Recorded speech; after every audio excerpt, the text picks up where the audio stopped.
In this presentation, we are going to look at a few mathematical matters relating to Julia.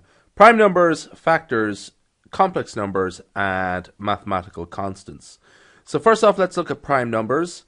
Essentially, the primes command is used to generate all prime numbers less than n. Let's see how that works. So this is Julia Studio, and so let's say all prime numbers less than 10. Let's give it a sec there. 2, 3, 5, and 7. All prime numbers less than 20. There we have it there. 2, 3, 5, 7, and so on. So that is the primes function. It just generates the prime numbers. Now it's quite handy if you're for certain operations. I use it a lot for in MATLAB. I use it a lot for coming up with exam questions. So that is the primes function. Straightforward enough. Now, to determine whether or not an integer is a prime number, we use the isPrime command. For example, isPrime 7. Now let's go back to Julia Studio there. So isPrime 7. Is that a prime number? Yes, it is. Isprime 8. Nope. Let's do something awkward. Pi. No method. It doesn't work for mathematical constants. How about 8.5? Nope. Doesn't work for floats either. Essentially, it has to work for integers. And so it's a sort of very straightforward command. It only works for integers. It is not like other commands, for example, isLtype. Okay. Now, that's prime numbers done. So let's move on to the next thing. So factors. To compute the prime factors of a number, we use the factors command, or factor. The output indicates the prime factors and the number of times that each factor is used in the multiplication of the inputted number. So a single input means that the inputted number is a prime number. Okay.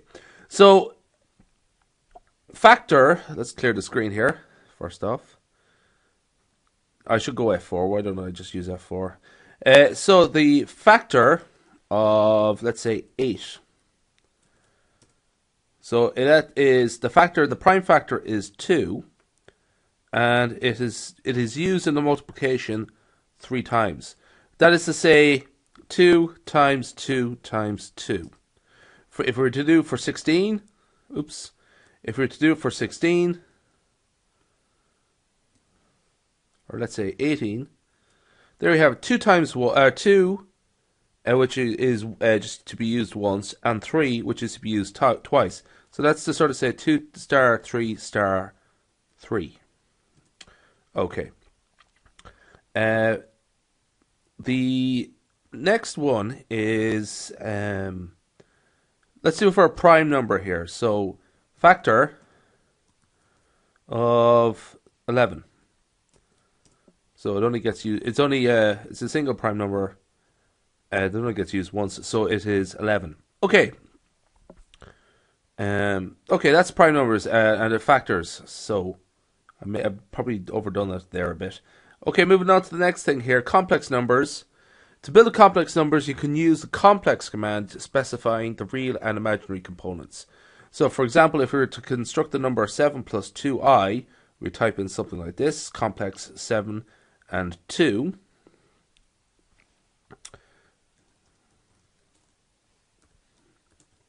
Okay, and we get an output like that. 7 plus 2im. Let's just see, can we actually write something like that in directly? So we're going to call this A, 7 plus 2im. Does that work? Yes, it does. Works fine. So type of A, complex number. So you actually do not really need to use that command there, complex. You can actually write the number in specifically specifying that the imaginary part with an im. Okay, so you can use both. There's a couple of commands that are related to complex numbers. They're straightforward enough. For example, real of A is the real component of A. You can have the imaginary component, which is 2. You can have the complex conjugate of A, which is 7 minus 2im. You can also have the absolute value, which is 7.28. Now so far those are the only complex functions related to complex numbers I can find. So there's a couple other ones, like if you're familiar with complex numbers, you might the phase angle theta. There's nothing really there yet. Maybe I'm wrong, but I haven't found anything. Okay, so that's complex numbers. And finally, mathematical constants. So there's a couple of mathematical constants recognized by Julia: pi, Euler's coefficient, Euler's gamma, and the golden ratio. So let's have a look at those.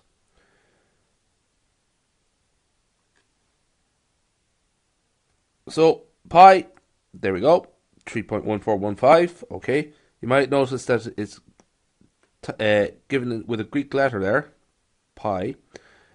Euler's number, or also EU, and the golden Euler's gamma. There we have it there. That's gamma there. And finally, the golden ratio number, sometimes known as phi. So that is it there, 1.618. All right, that is the mathematical coefficients. That's everything there. Okay,